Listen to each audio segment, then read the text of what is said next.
Hey guys, welcome back to the channel. The belt has showed up for the old 610 Bobcat. We are gonna get to it. We thought it was gonna be hard. Looks like it's gonna be pretty easy. We're gonna start tearing this thing apart. We've also gotta do a hydraulic filter, and what else do we gotta do to it?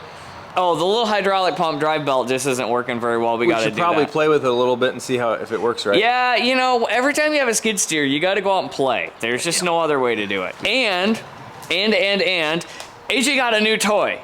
We have to test this thing out because we failed last week. We couldn't get the nut off the yoke. So AJ went out and spent a boatload of money on a new toy. We have to try that out. And we got more stuff in the back of the Jeep. We're gonna have to unload and show you where we're going with that. It's for the dually Avalanche. Let's get the seat out of here. No. This is a little different with a cage on it. Last time we worked on it, it didn't have a cage. 9/16 bolts. Hit my head right there. Right on the foam. Hey, at least there's foam there. All the 9/16s are gone. All three of them. It's only snap-on. We can replace them. Stay.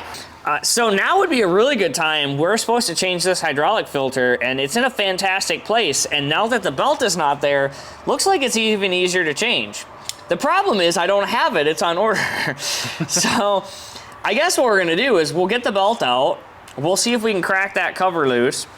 And then we'll go ahead and change the hydraulic pump drive belt, which is on that side. That is the one that is. That's up over right here. over here. Because that is gonna be so much easier to change without the belt in. Do you concur? I concur, Doctor. Maybe. Oh, maybe it's not.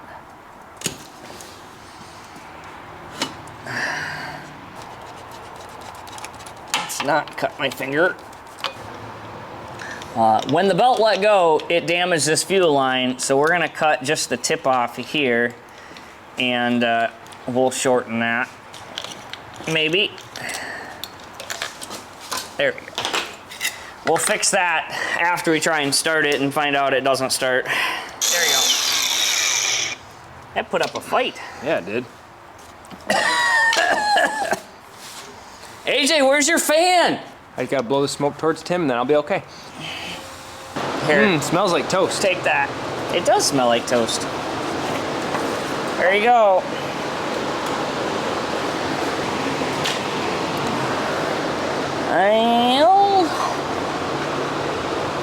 There we go. Oh, you're moving. Yeah, I noticed that. It's all right.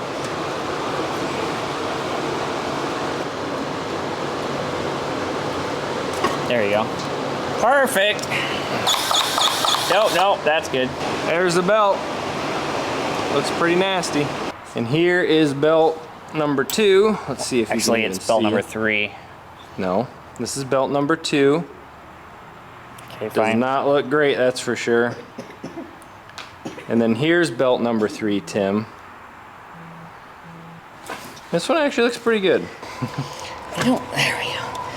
Have an alternator. Got it. This right here is the coupling that we got to take out. There's supposed to be a gap right there that will allow us to get the, I was gonna say get the old belt out, but that was the easy part.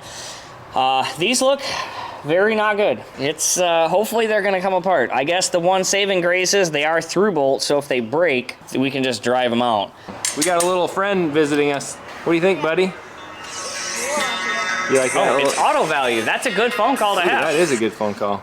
Hello. Fantastic. We'll buzz in shortly and grab it. Our hydraulic filter is in. That's awesome news. So we'll get this off and run and grab it, I guess. Because we don't want to... Why don't you hop in the truck and run up and grab it for us? Okay, I'm joking. Oh, that would have been great. I know. You know what? I will. I probably. Great, just take your bike. Okay. It's only 10 miles away. I don't understand what the problem is. Right, exactly.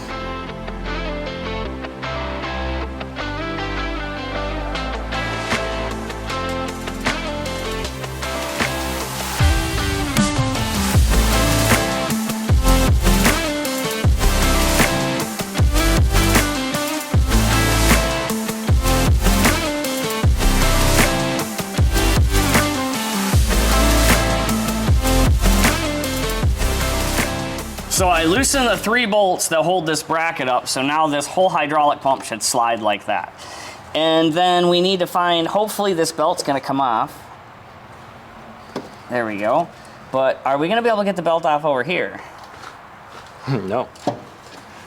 That is a negatory. Can I get the electro ratchet? Or that thingy? Only if you ask real nice.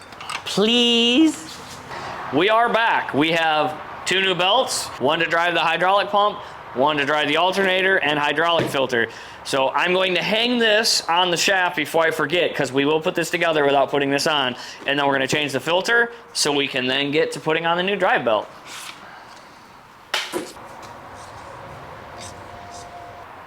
It's leaking. Oh! You good? I'm gonna knock that light off here in a second, I'm sure.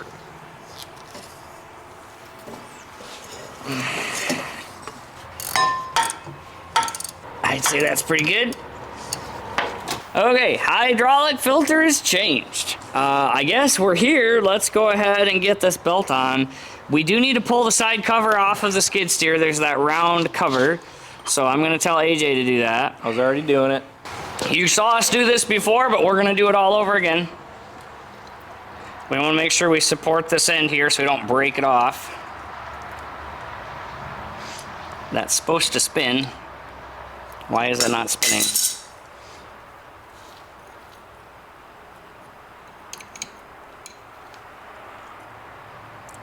Didn't this spin in there? I can't remember where we took it off. Did we take it off at the top first and then do that? No, I didn't think so.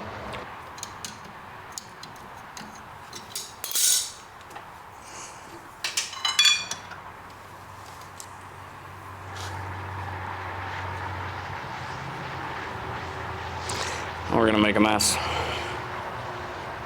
You always make a mess. I'm good at making messes. Oh, alright. Can't argue with that. Okay, so if I remember right, there we go. We gotta get that snap ring off. Those aren't exactly the right pliers for the job, but they work. That'll do. That'll do. Don't lose that washer, yeah. Well, yeah. There we go.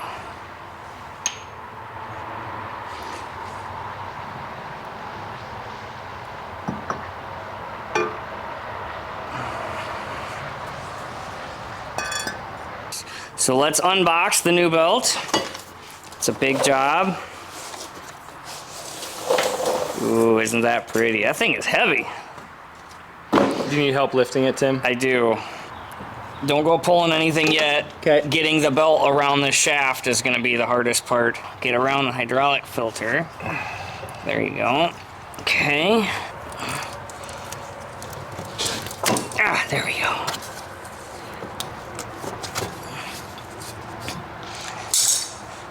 Okay, can you pull?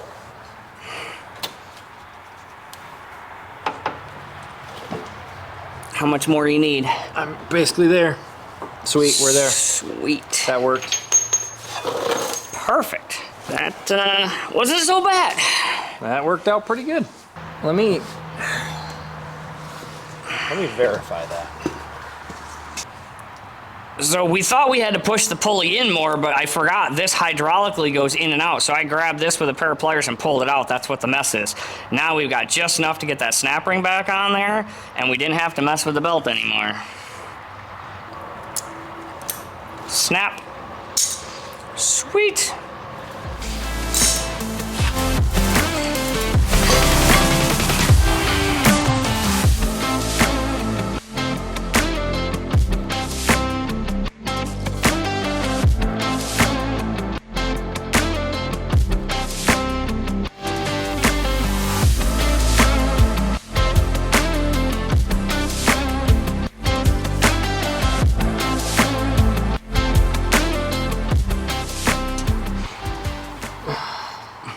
Now we got to get the belt on the hydraulic pump.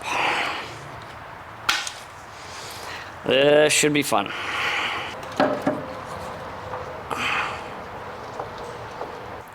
go. Got it on that side. Maybe.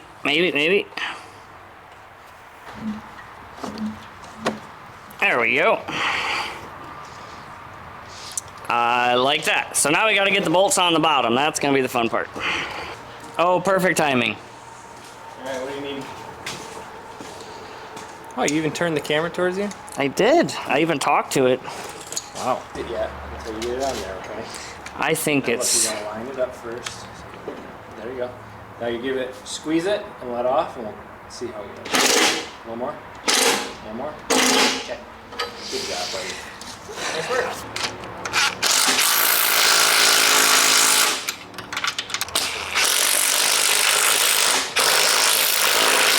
That's a terrible spot. Perfect. You good there? Yep. Okay, so we'll cut this. Okay. Get that guy out of there.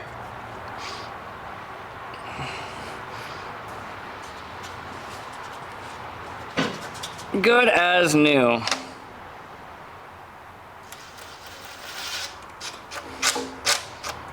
Yeah.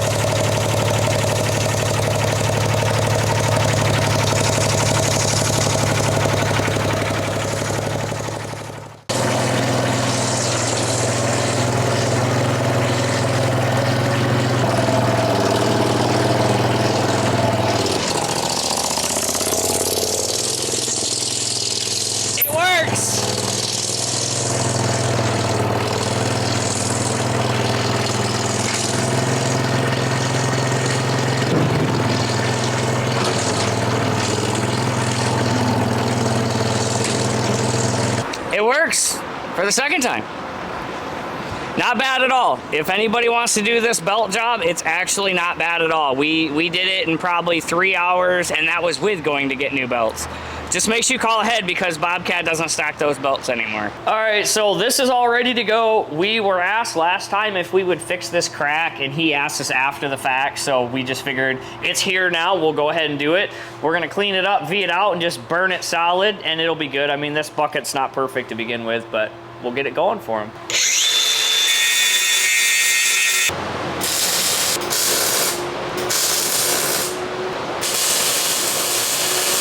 Well, it's all welded up. Time to get it back to the customer. Look at that big boy. AJ spent the big bucks and got a 3/4 inch impact because the little old wimpy 1/2 inch just couldn't do it last time. So let's slide under the Avalanche before we do anything else and see if we can get that nut off the yoke. And then we'll go look at what kind of goodies I have in my Jeep. All right, you ready for this? Yeah, we're ready. Let's not tighten it.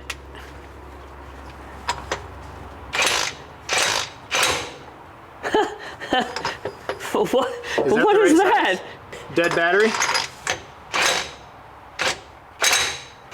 AJ, what is that? I don't know.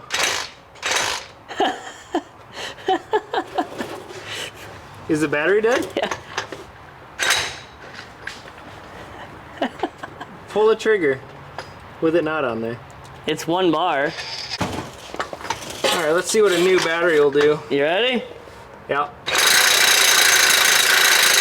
I thought this was in gear. Oh yeah, there's no clutch in there. This is probably gonna hurt. Wow, it's doing the same thing. Of course, if we hadn't hammered on it so much before. Ow. Huh, that nut just doesn't want to come off. Also, this is the first time we've used this.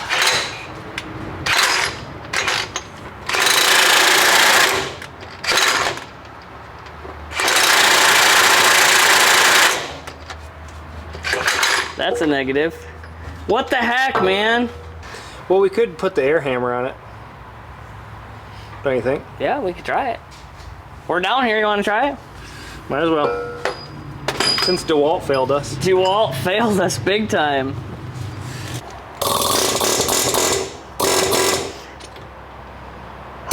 His will get bent. Or is it supposed to be that way? I'm just so strong.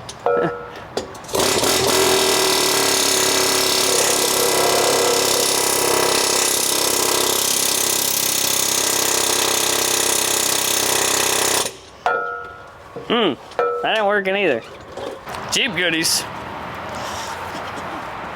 All right, let's see what we have behind door number 1. Technically it's door number 2, but.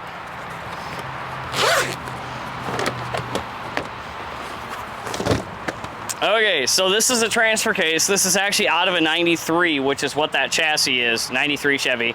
It's a 1-ton transfer case. It's what we're gonna use for mocking up. The one that I'm actually going to use has the 1 1/4 spacer in it. I wanna say it's like a 4107 or so. I don't remember the numbers. I used to know them all. But it's the same transfer case with a 1 1/4 inch spacer in the middle for a bigger chain. We'll use this for mock-up. But what's really exciting is this auxiliary transmission. This is a sought after 5831 under direct overdrive with a really, really steep overdrive in it. So I got this for a few $100 a few years ago. I want to see if we can make this work in that Avalanche. I don't know if we have enough drive shaft or drivetrain length. I don't want to end up with a 6-inch drive shaft, but we're gonna see if we can make this puppy fit. So let's grab the skid steer and get these unloaded, and then I got a bunch of drive shafts in the front seat that we can also cut up and make work for the Jeep. So we're gonna get skid steer, get them out, and then we're gonna test fit them and see how they fit, even though that stupid yoke is still in there.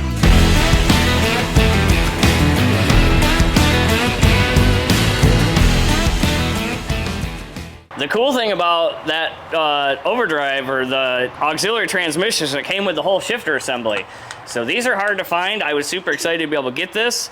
I don't know how and where we're gonna mount it, but at least I have it. But here's what we have for drive shafts. So this is the little stubby drive shaft that goes between the transfer case and that auxiliary. I found shorter versions of this, almost half the length, and I'm probably gonna have to go to something like that. This drive shaft here is the original 93 drive shaft. This is what I was running in it before I tore it apart. And this will attach to our transfer case here. And then I've got a Ford drive shaft, F250, F350, if I could talk.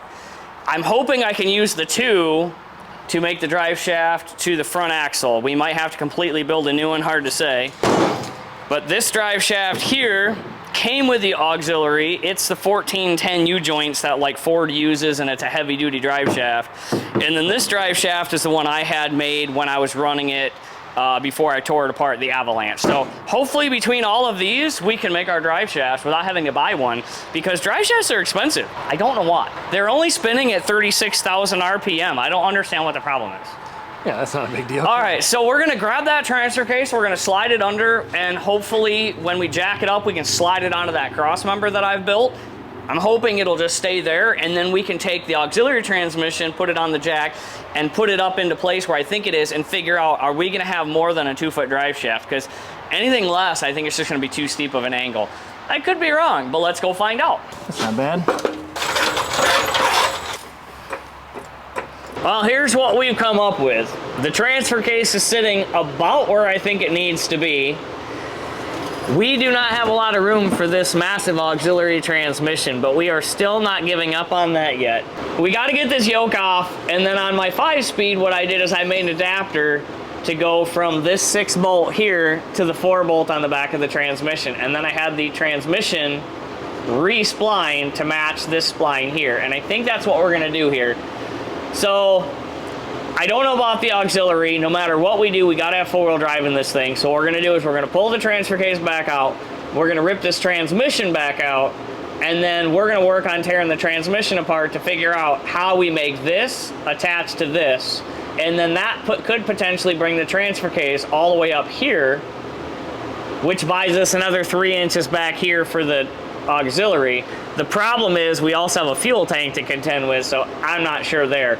But no matter what we do, we gotta have 4-wheel drive, so let's rip this transfer case out, rip the transmission out, and see what we gotta do to marry those two together.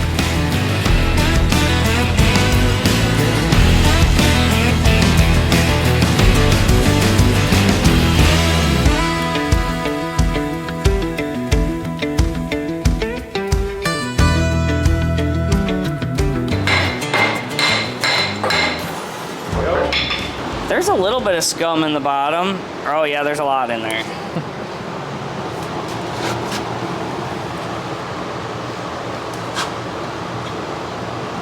Oh, look at that. Got a tooth missing there, or a chunk. Yep. Does not feel smooth. Oh, well, we don't have that bearing retainer on there. I was told this transmission might need to be rebuilt. Judging by all the metal, it probably does. I have this is an overdrive 6-speed. I have another transmission that's identical. It's just not overdrive. And so what I'm wondering is, can I have this main shaft resplined, but use all the guts from the other transmission? The worst part is this input shaft I would need. I don't know, let's tear it apart and find out. We gotta find out where all this metal paste came from. Yeah, that's all it took. Oh, sweet.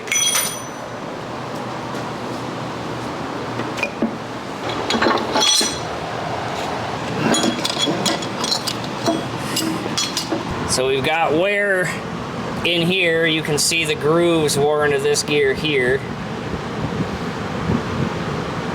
This gear looks awfully sharp on the edges. I'm not sure why. Oh, that doesn't even feel good. I can hear it from here. And then we have a lot of metal in the bottom. So I think what the best thing to do is I bring my other transmission, we tear it down, and we use the best of everything to make ourselves an overdrive transmission designed to have a transfer case.